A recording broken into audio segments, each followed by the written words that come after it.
You're listening to the Heart-Centered Service Podcast.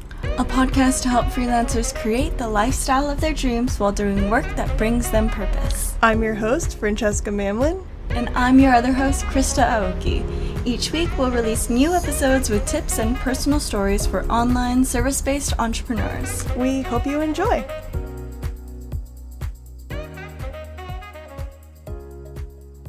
Welcome to episode 10 of Heart-Centered Service. In this episode, we are talking about content marketing. So this is the third of our 4 levels that we're going over in the Marketing for Freelancers series. So we're almost at the end. We're almost there. Yay! So to review really quickly, you built the foundation of the metaphorical house or building when you build your website. You build the first floor with social media, and now you're kind of extending the foundation by adding content to your website. So this will set your business up for long-term sustainable growth. Quick note, do not forget to download the guide that we created to go along with this series at heartcenteredservice.co/marketing or the link in the show notes. And remember, this is especially important at this point in the series. You don't need to go through all of this stuff before you start making money as a freelancer. This is really how you set your business up to continue bringing in more clients consistently. So I just really want to emphasize, you don't need an entire content marketing strategy in order to have a client. That's not how this works. Oh, that's so great that you emphasize it, because I know a lot of people get hung up on having to have this in place because they want a successful freelancing business. So yeah, I love that note. You don't need this to start making money as a freelancer. It's just how you're really structuring your business to attract clients in the future. Yeah, it's definitely a long-term strategy. And it really emphasizes the main theme that I want people to get out of this episode is that this should not be a chore or something that you're doing because you feel like you have to be doing it. This is something that you're doing to bring value to your potential clients and to even broader than that, to the audience. Yeah. And it's something that you're doing just from a place of heart-centered place. Ooh, heart-centered content. Yeah, heart-centered content. Oh, that should be a Love thing. it. So the first thing you really want to determine is which medium do you want to use? So there's a lot of options here. For instance, there's blogging, podcasting, or vlogging, on YouTube or wherever the vlogs happen. Content marketing is a time investment and it's an energy investment. So I personally believe you should pick something that you are excited about. So how are you excited to be delivering content? Do you love to write? Do you love to just pull out a microphone and just start talking like me? Or do you like editing videos? Are you really visual? Pick something that you're drawn to, because then you're going to want to do it. And then next, of course, you would start brainstorming content, which it's kind of the same stuff that we talked about in the social media episode, but a little bit more rich. So what questions are you always getting from prospects or clients? What opinions do you have about your industry that you could share, or tips that you have for people in your industry? What do you wish you had known when you were just starting out in your business or just starting out with what you do? What do you wish your clients would know before they came to you? So yeah, that's very basic foundation of all of this. So what's your take on all this, Krista?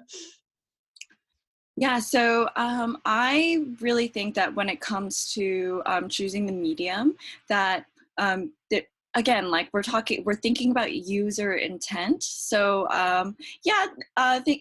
be where you want to be, and that makes you excited. I think that's really important. And then also think about how people are on different mediums, for different reasons. They're doing different things and interacting with the platforms in different ways. So when people are listening to a podcast, they're doing the dishes, they're in their morning routine, they're on a commute, they're traveling, they're doing something else, but it's an intimate experience where they're learning from you. For YouTube, they're watching YouTube videos for tutorials or for entertainment.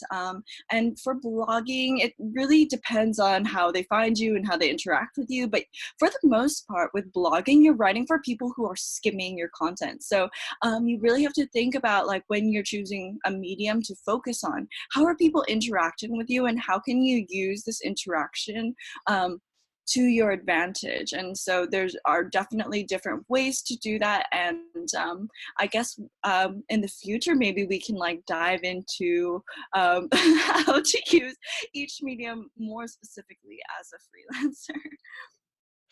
I love it. Yeah, because we've between the two of us, we've done podcasts, YouTubing, and blogging. So Yeah. that would be a good idea.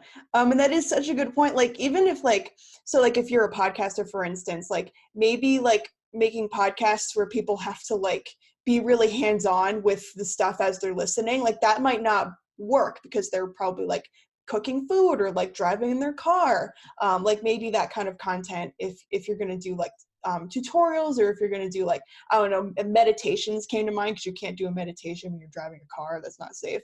Like maybe like something like a YouTube channel would be preferable for something like that. Wow, yeah, that's a really good point. And then also when it comes to content, you just reminded me, you can use content in multiple ways, or like you can use one piece of content for multiple mediums. So for example, like we have the podcast, but then we also bring our podcast show notes onto the blog. And we've talked about the option of like putting our podcast onto YouTube. And so there are like different ways to do that. So if you do have a podcast on meditations, then you can put that podcast on YouTube and on Anchor or whatever podcast platform, and you can see and make that, like, you can see as the CEO of your freelance business, like which is better and which your potential clients or your audience are resonating more. Oh, that's such a good point, especially if you do something along the line of like vlogging or podcasting, because there's audio involved with both of those. So like feasibly you could, if you have like YouTube videos that like that's appropriate, you could take the audio from your YouTube videos and put it on Anchor. It's so easy to start a podcast on Anchor. Or you could be putting your podcasts on YouTube, which, yeah, that's something that we've considered doing, because it's just as simple as like opening a YouTube channel and like uploading, if maybe you record a video while you're podcasting, or maybe you just like put the audio there in a graphic or something. People do both and they work. So Yeah, definitely. And tutorials perform really well on YouTube. So they are like potentially a way to get seen by your clients. But then you also have to think like, okay, well, someone's watching this tutorial. Are they going to, is this going to lead, how is this going to lead to someone who's watching into someone being a, like being a paying client? But then, so you're just always asking yourself all of these questions as you're creating the content. But let's step back a little bit and talk about messaging. So I think messaging is really important when you're thinking about the foundation of your content strategy. I actually, I think a year ago or maybe a little bit more, I brainstormed like the values and themes that I wanted associated with my brand. So like lifestyle freedom is something that's really important to me. Because yeah, lifestyle freedom is super important to me, and it's really crazy because I feel like a lot of Asian Americans really struggle with this, maybe because like we're told like to become nurses and doctors and lawyers, and like it's kind of steering off of this path is very unusual. It's very taboo. And so lifestyle freedom and creating a business where I kind of have the freedom to design my days and structure my days the way I want. I told you, Fran, I just like picked up helping my cousin direct a play. So like having this like really crazy freedom where I can say yes to that is really important to me. But yeah, so I think it's really important to think about like what is important to you and what do you want to be important to your clients. For us, we are really also big on boundaries, and it's something that we experiment with a lot. And so I am experimenting with drawing boundaries for my clients, and it's it's like a very liberating experience to see like that them respecting like what I'm asking. And so yeah, like also like really getting to know yourself and like what's important for you is a great exercise, but then it's also something that you can incorporate in your messaging. And it might sound scary because you're like letting this personal side of you be shown to everyone, but I really think that it's important when you're thinking of a content marketing strategy, because then like you're telling your clients what's important to you. And so that is one, it's a way for your clients or potential clients to connect with you and see that you're human. And two, like then they understand what's important for you. So if you say like, okay, I am strict on office hours because family time is important for me, then your clients are going to be like, yeah, I like her because family is important to her and I respect that. And that's just, it's really, really amazing. Oh, that's so awesome. I love how you not only emphasize talking about your values, but then the why behind those values.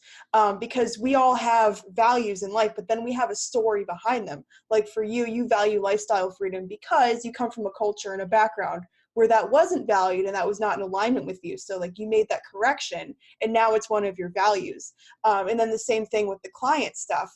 If people can see your values and then see the why behind the values, like that is such a strong connection point, and it's a way to put yourself out there in a way that like you are going to attract the people who resonate with you so perfectly, and people are going to respect you because they know what you value and they know the reasoning behind that, and they can probably relate to that and connect with it, and that's so awesome.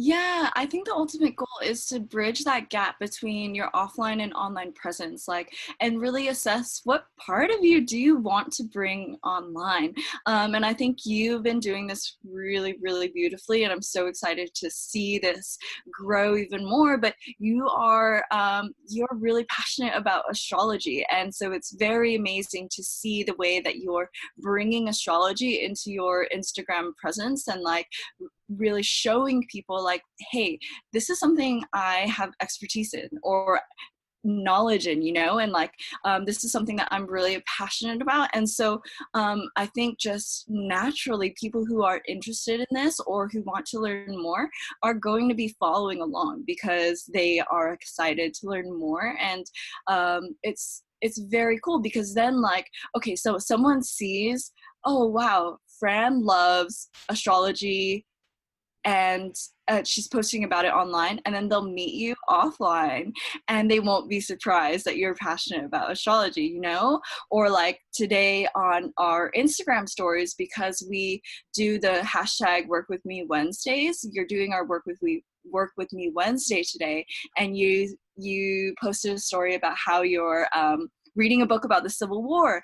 And so when someone meets you offline, they know like, okay, like Fran is interested in the Civil War, she's interested in history. And then it's just like, whether they're meeting you offline or they're jumping on a call with you, they have this like connection point, or they can DM you and start like asking you questions. And it just like opens the door to this connection, which is really cool.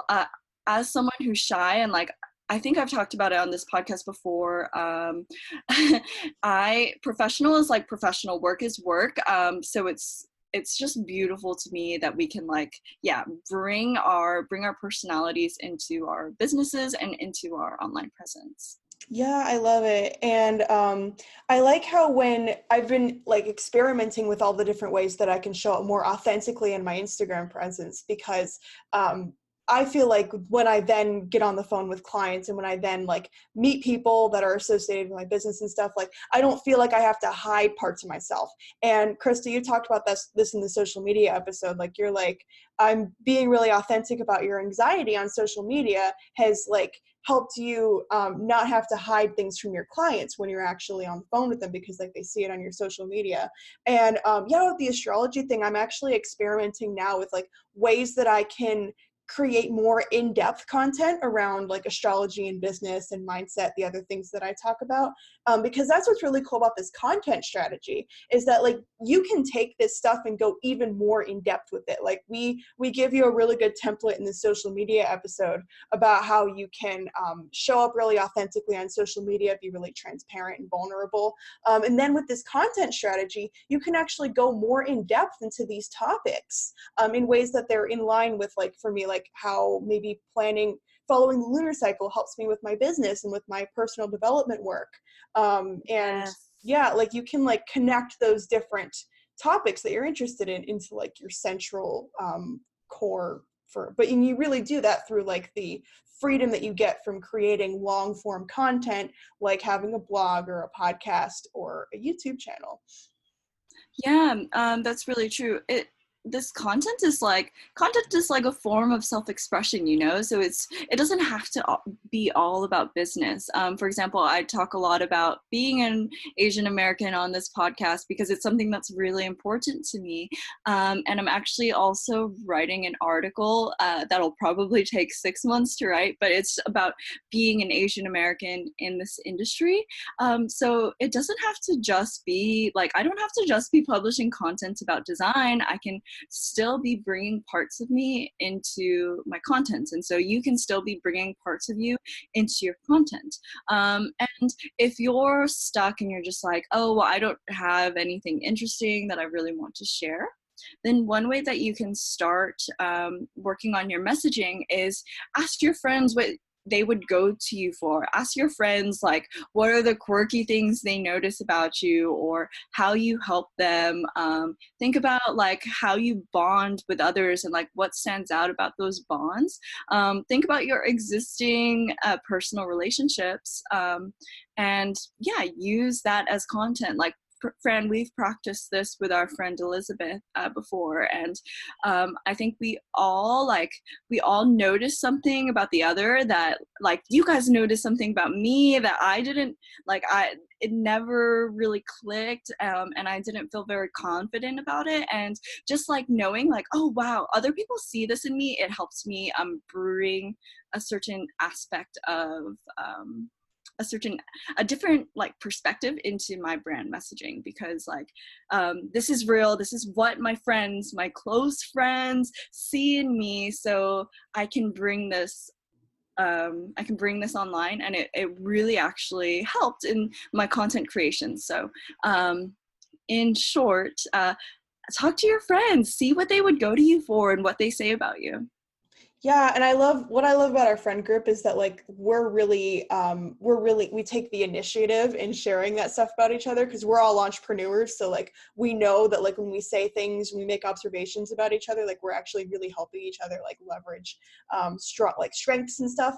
But yeah, like use your friends as templates for who you would want your audience to be, because your friends are like in your life for a reason, because like there's some kind of connection, there's like common bonds between you and them, and we say this again and again, like you want to create a business where you feel like you can be friends with your clients, friends with your audience. So like look at your relationships, your interpersonal relationships, and use that as a template when you're crafting your online presence, your social media strategy, and your more in like your long form content strategy.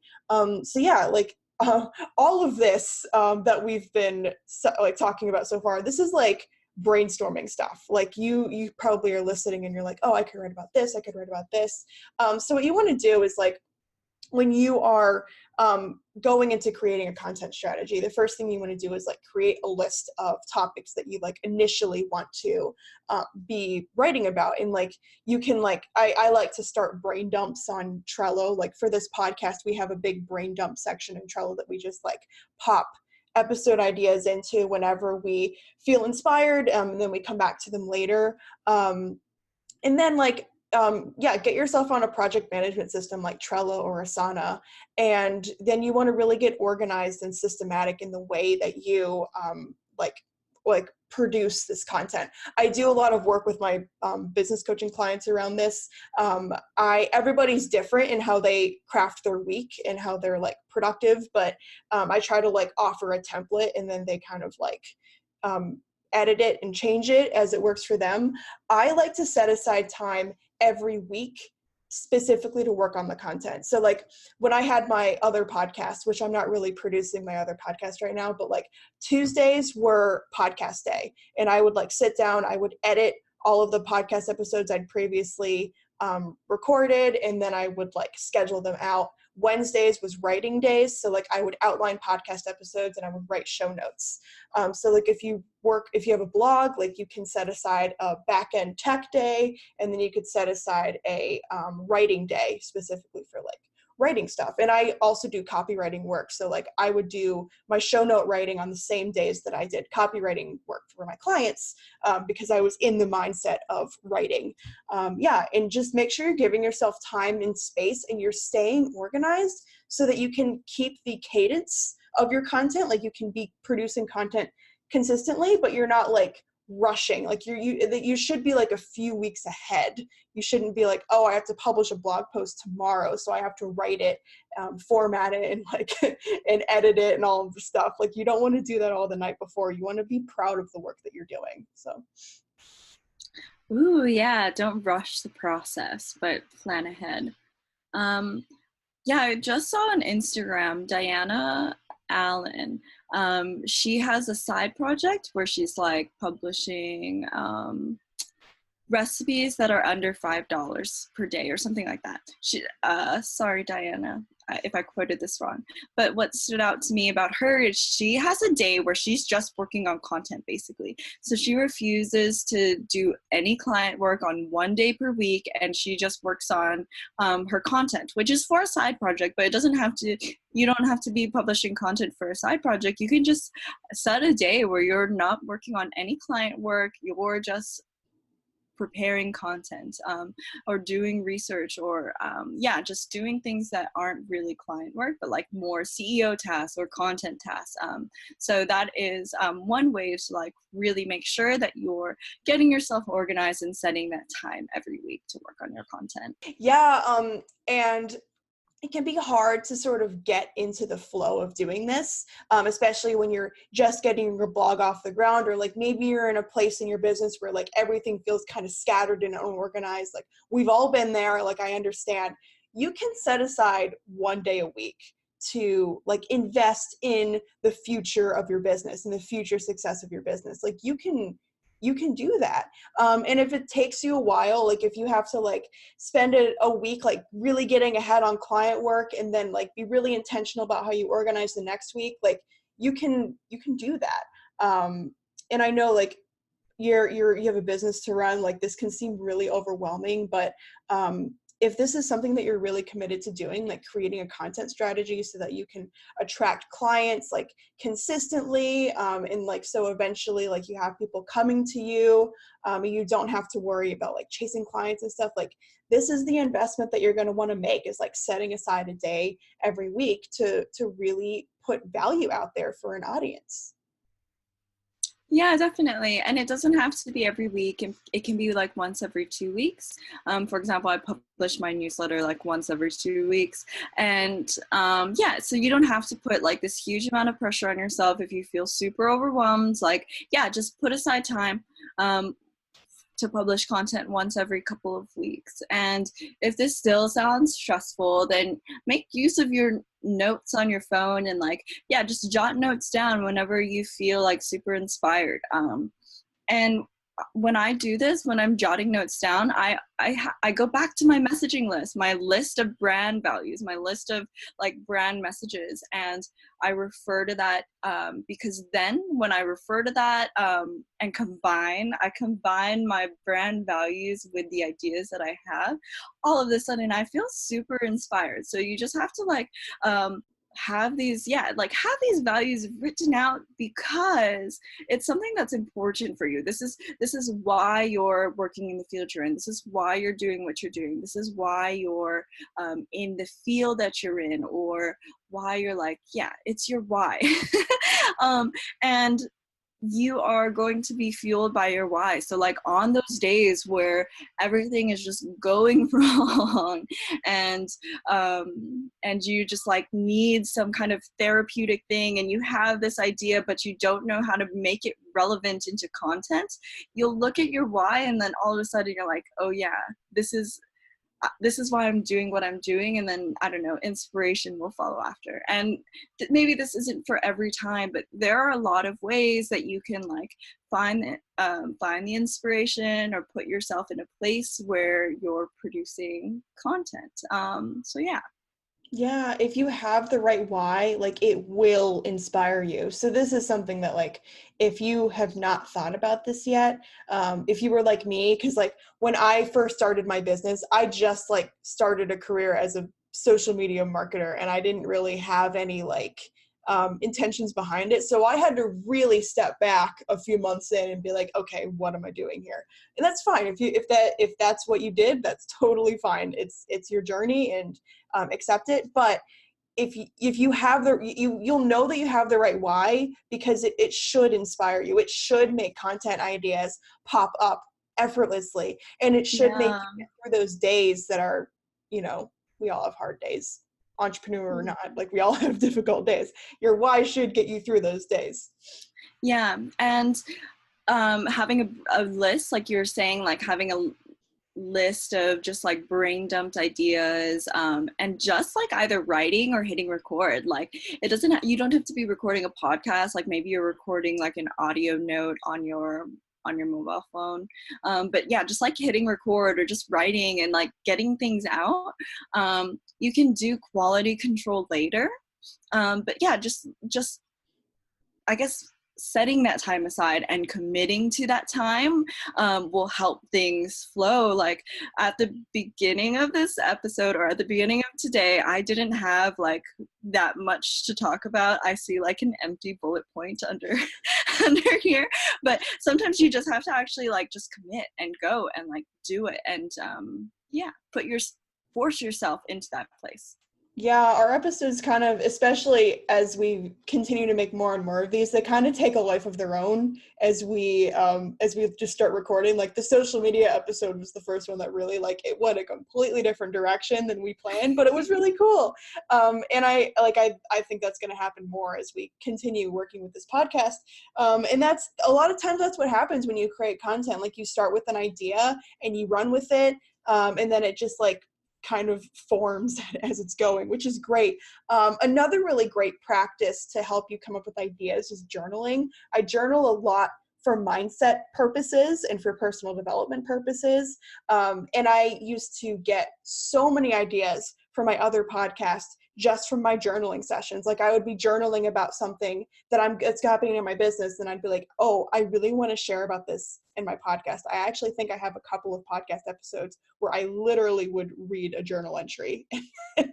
So like, yeah, you can also, and also just journaling kind of like helps you like alleviate writer's block. If you're like regularly journaling, you kind of clear out a lot of the blockages in your head that are like mindset related or like just because you have a bunch of thoughts in your head. Yeah, journaling can help you clear that stuff out so that the content ideas can start to flow. Yeah, definitely. And I don't journal that often, but I've looked back into my journal and I've found content ideas like 1 year later, just like from things that I was just like trying to like figure out what was going on in my life or like, like write those kinds of things down. And 1 year later, it's like, okay, like I can relate this to my business and my values now and put that into content. So, yeah.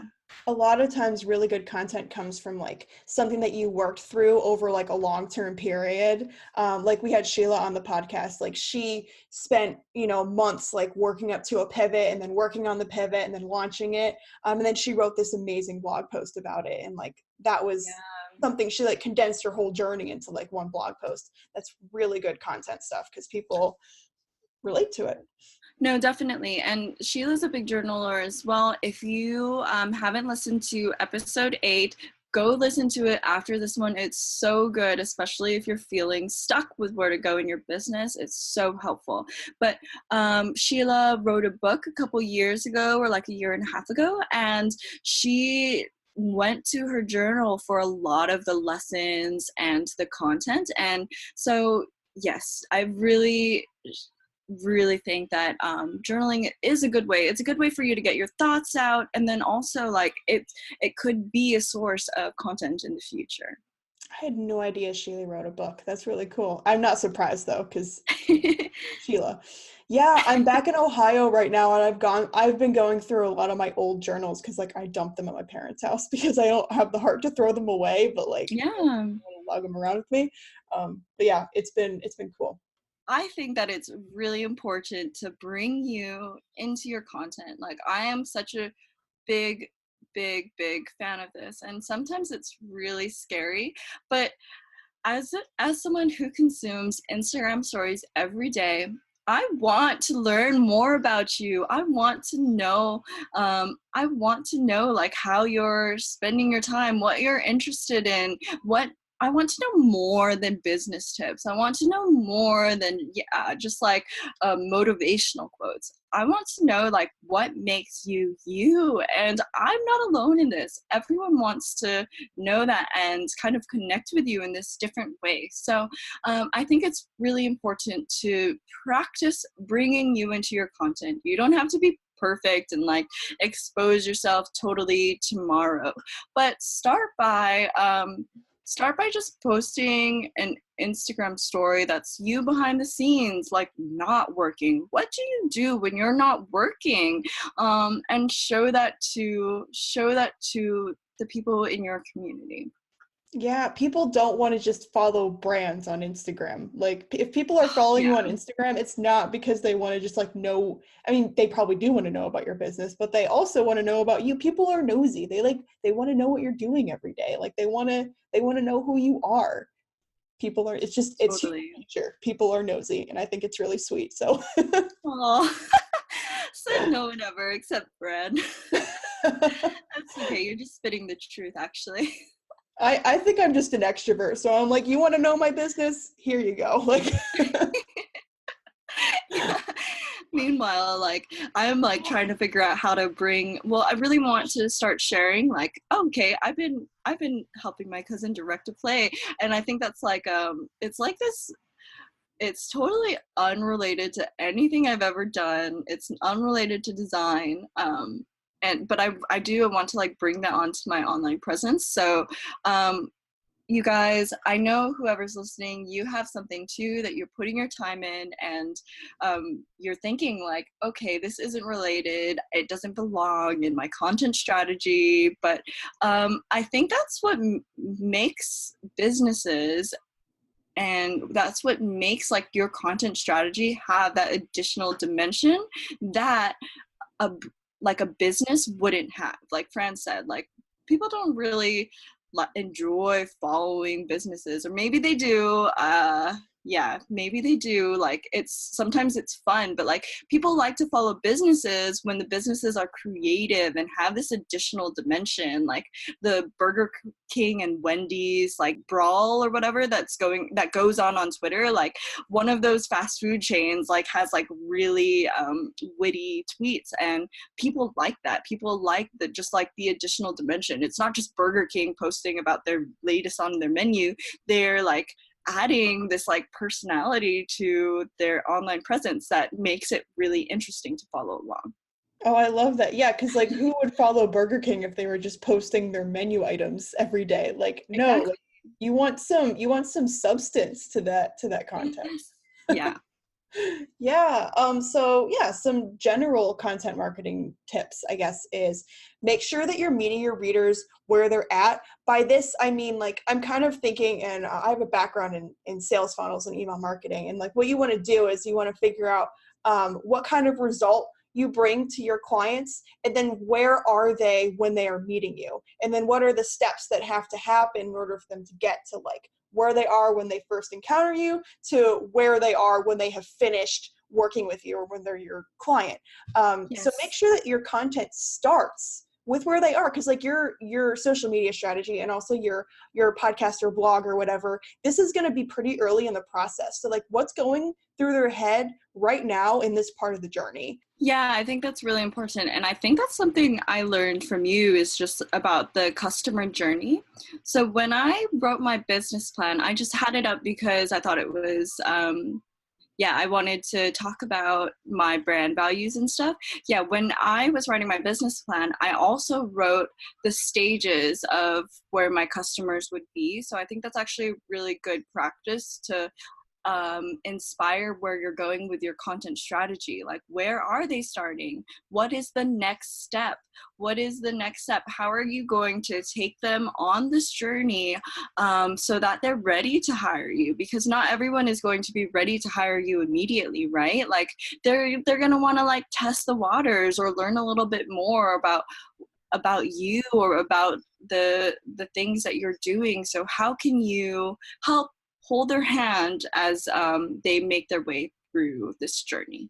Yeah, and a lot of them, like you might have, this depends so much on like what you do specifically, but you might actually be marketing to people who are not yet aware that they have a problem. Like maybe if you're, an example is I follow a Pinterest strategist on Instagram.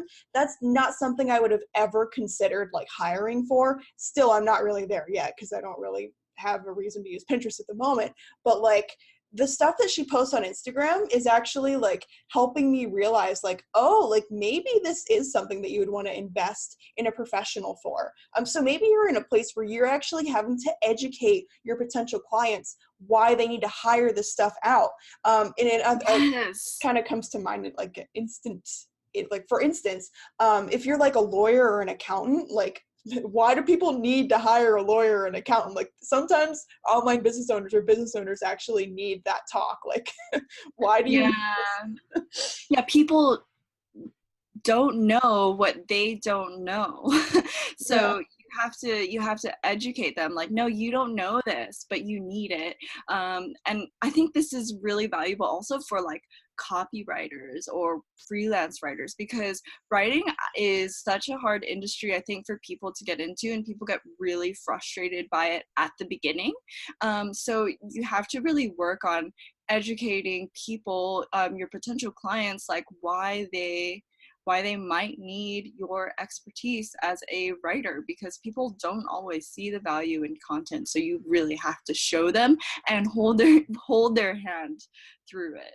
Yeah. And you're doing them a favor too, because like your service is valuable. And like a lot of time you need to hire a professional copywriter for a lot of things in order to like, because copywriters, I am a copywriter, and like we have really specific knowledge on like how to structure messaging and how to pull lies down a sales page. Whereas like if you're like launching a really big product, or like if you have something really important that you're trying to sell, you need to hire somebody who has those little nuances that can help you like convert people. Otherwise, if you like write a regular sales page yourself, you might have people dropping off at the beginning and you wouldn't actually know why, because you're not a copywriter.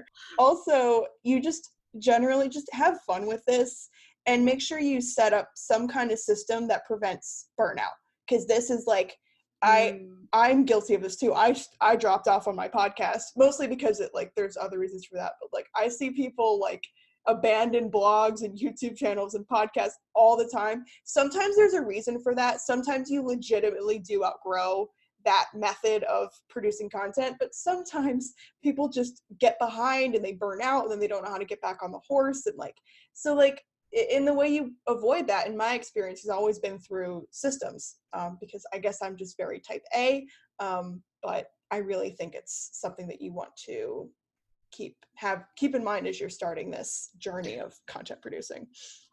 Yeah, for example, with our podcast, we batch.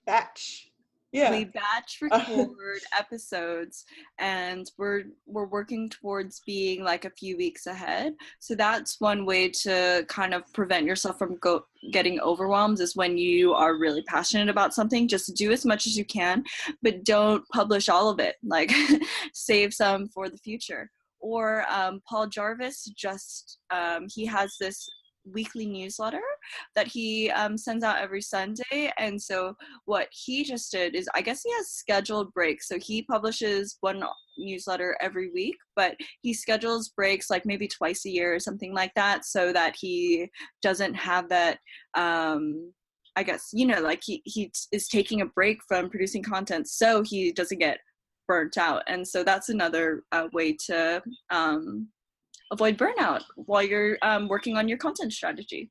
Yeah, with podcasts, you can do seasons. Like I follow a lot of podcasts that like do a season and then they'll take a month off and then they'll do the next season. And the season can be as long as you want. It's like an actual TV show, which is cool. Yeah, that's really awesome. So there are definitely a lot of ways for you to prevent burnout, but I know since you're multi-passionate, you're going to have to also learn that on your own. But either way, we're rooting for you while you're creating this content and incorporating more of yourself into your content, because don't be producing like dry content. People want to learn about you. And if someone stumbles on your YouTube video or your podcast or your blog or your email newsletter, chances are they are doing it, yes, for your expertise, but also to learn a little bit about you, because let's face it, like there's all types of content that are the same online. So people are going to be tuning in because they resonate with you in some way. So don't be afraid to bridge that gap between your offline self and your online self. Yeah, I love it. Cool. If you're listening and you are like, wow, I really want to do this, but how do I start? Let me just condense it into some action steps for you. So choose your medium. So either think about think about what the intent is behind each medium. Think about what makes you most excited. Make your decision, either, podcasting, blogging, YouTubing, some other magical thing that we haven't talked about in this episode. Then come up with your content ideas. We gave you a bunch of brainstorming tools and methods. I won't go through all of them because then I'd have to reiterate the whole episode. And then structure some kind of workflow to help you create consistent content without getting burnt out. Ooh, love it. Yes, I think that's a great recap, Fran, especially ending with avoiding burnout, basically, and still like being consistent and thinking about the user intent and the reasons behind why you're producing content and what you want to be known for. I love it. Cool. So thank you for listening to this episode. We go live every Monday in our Facebook community to kind of talk a little bit more in depth into each topic after we release the podcast episode. So join us at heartcenteredservice.co/community in order to get in on that. Don't forget about the guide. It's in the show notes or at heartcenteredservice.co/marketing. And yeah, until next week, have fun creating some content, and we will see you next Monday with the final part of our Marketing for Freelancers series. Ooh, exciting. See you next week. Bye. Aloha.